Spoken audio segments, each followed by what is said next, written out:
लही मलाई गोकुल अधिकारीजीले गुलाबको फूल पठाउनु भयो। साथीहरू, गोकुल अधिकारीजीलाई टपमा पुर्याउनुहोस्। धन्यवाद गोकुलजी तपाईलाई। बाबा 12 बज्न लागिसक्यो, सुतौँ अब। भखन यहाँ एउटा जाम्नुले 12 देखि 1 बजीको बीचमा मलाई चस्मा पठाउँछु भनेको छ के। पखले पख। साथीहरू, ट्याप ट्याप गरौँ, ट्याप ट्याप। सती देवीलाई टपमा पुर्याइदिनु होला साथीहरू। सती देवीलाई सुनम है साथीहरू, सुनम। सती देवीलाई माथि पुर्याउनु होला टपमा। सती देवीलाई फलो गर्नु होला। सती देवी। बाबा 1 बज्न लागिसक्यो, सुतौँ अब। एकैछिन पखाइ। ओके गाइज, म लाइफमै छु है साथीहरू, लाइफमै छु।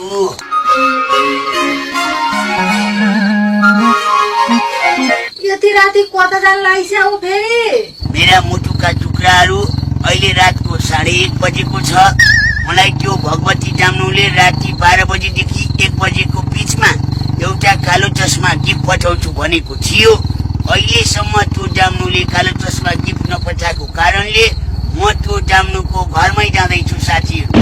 के कारणले चस्मा गिफ्ट नपठाएको रहेछ बुझ्नु त पर्यो नि, होइन साथीहरू? जब एउटा कालो चस्मा गिफ्ट पठाउन नसक्नेले किन धमास दिनु, होइन? गाइज, म त्यो भगवती जाम्नुको घरमा जाने गल्लीमा प्रवेश गरिसकेको छु। अबको केही सेकेन्डमै म त्यो भगवती जाम्नुको आँगनमै पुग्दैछु।